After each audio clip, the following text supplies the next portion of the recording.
Хэрхэн Purge-ийг ялах вэ? Purge хэмээх кинон дээр Америкт жил болгон нэг өдөр ямар ч гэмт хэрэг хийх зөвшөөрөлтэй болдог. Хүн алах, хулгай хийх гээд бүгд ямар ч асуудалгүй. Дээд албаны цагдаа эмчнэр болон тусгай албаагчид ямар ч хүн туслахгүй, ямар ч ажил үүрэг гүйцэтгэхгүй. Гэмт хэрэг үйлдэх боломжтой болсноор хүмүүс өршөө авалт, уур хилэнгээ бүгдийг 12 цагийн турш ил гаргана. Ингэж буй гол шалтгаан нь гэмт хэргийн түвшинг багасгах. Даанч цаашлаад кинонууд дээр хэтэрхий улс төрийн холбогдолтой болчихдог. Яагаад гэвэл өндөр албаны өндөр тушаалтай хүнийг алах, хүн амаа багасгах гих мэтчлэн улс төрийнхэнд нэлээд ашигтай байдаг учраас цаашлаад энэхүү талаас онцгойлж гаргадаг. Purge кинон анх 2013 онд гарснаар олонний хүртэл болсон.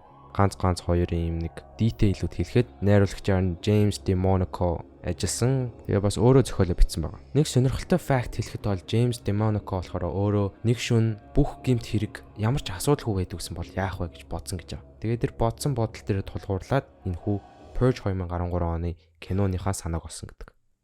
Өнөөдөр бид Purge-ийг хэрхэн яаж ялж болохыг ярина.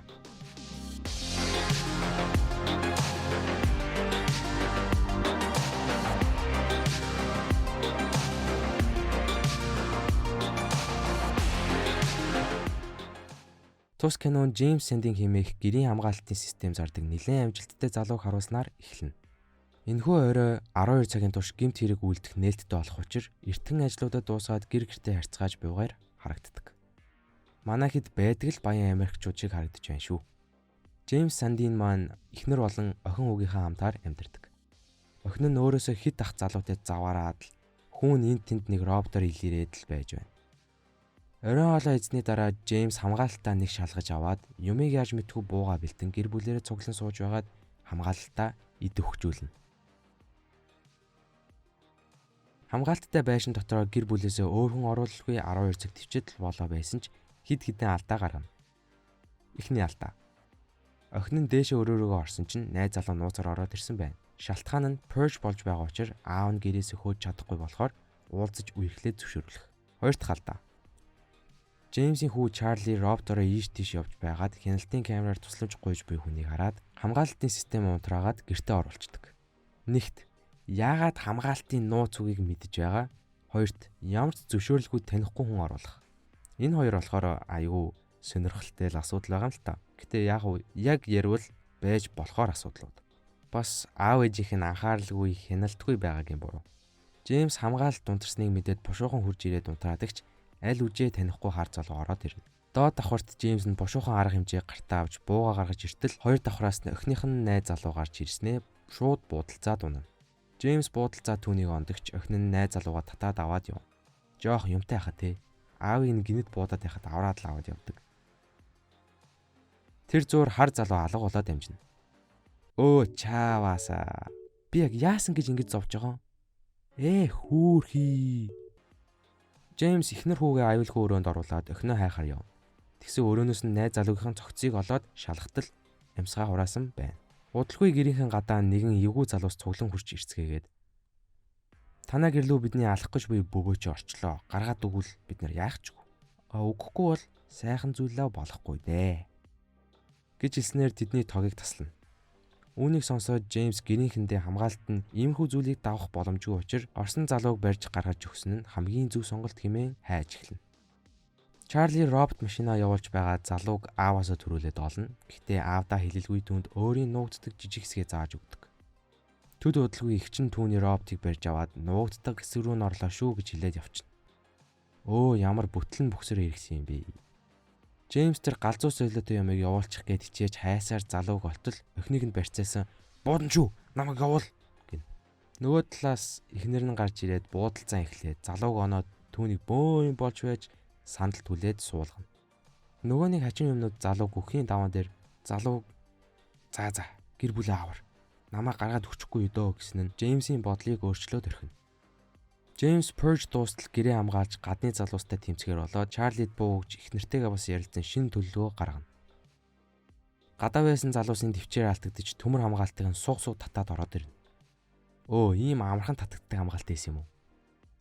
Purge руу орж ирээд ийш тийш буудаж бүгдийн алхаар дайрж явж байгаад Чарлиг олно. Чарлиг алхахын даваан дээр Джеймс бүүм гарч ирээд тэднийг буудаж унгааснаар хүүгээ аварна.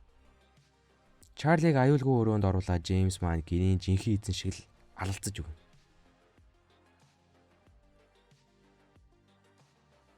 Бүр 5-ын эсрэг яваад яг өрөөнөөс гарч явахдаа гол манлайлагчд нь хутглуулаад унаад өгнө. Жоо харамсалтай. Түүний эхнэрийг нэг юмтай гарч барьж авснаа гжигдэж мжигдээд байжсэн чинь тэдний хуршүүд ирээд гадныхны бүгдийг буудаж унагаагаад л тийм ээ бид аврагдлаа гэж бодсон чинь аврах гэж биш баян амьдралд нь атаархсан атаа орслоо гаргаан алхаар ирсэн байдаг. Боож хүлэж тавиад яг дуусах тэр мөчд манай аврагдсан хар залуу гарч ирээд хуршүүдийг өстө болгож тавина. Үүний дараа Джеймсийн эхнэр дахиж өнөө шөнө хэнийг ч алахгүй гэж хуршүүдтэй хянж суусаар Purge-ийн өдөрлөг дуусна.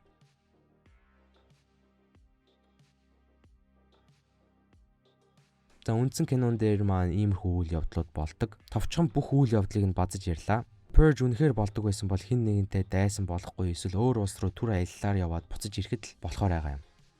Харин Джеймсийн оронд байсан бол хамгаалалт зардын байж яагаа илүү аятайхан хамгаалалт бас илүү тутан хүмүүс оруулалгүй гэр бүлэрээ кино үзээд л сууж байгаа дуусах боломжгүй байсан бол яа харахгүй кино л юм да тий.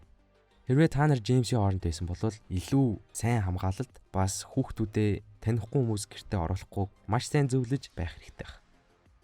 Хэдүүлээ тэгэхээр Purge-ийг ялж болох 3 алхмыг ярьцгаая. Эхний алхам хотоос гарах, улсаас гарах. Мэдээж хот дотор улс дотроо байхад Purge болж л таарна. Purge болох үеэр маш их аллага, маш их цус нүж 9 шидийн юм болно. Тэр үеэр нь хоттоо эсвэл улстай байхгүй байхад хамгийн аюулгүй.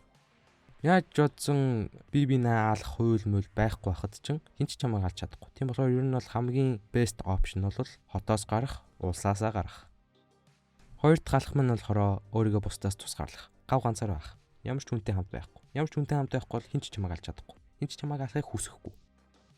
Гурав дахь алхам нь болохоор өөрийгөө бэлдэх. Газар доор нуувч байрдаг ч юм уу, гэртээ нууц өрөө хийдэг ч юм уу, зэвсэг мэвсэг авдаг ч юм уу, ямар нэгэн байдлаар өөрийгөө хамгаалах.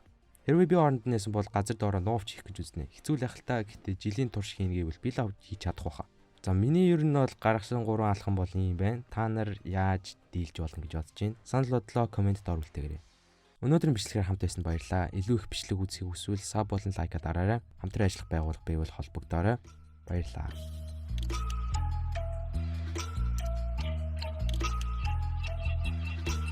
Bitch, I take what I want. Get your face out of my face. Brush your teeth, your stink, Bitch, don't kill my vibe, yeah. Bitch, I'm at the studio. I might need an espresso. Don't you get me stressed, okay. Threesome like an Oreo. What? Let it in, then let it go. Bitches here and bitches there. Everywhere that you can share. Fucking sucking dick.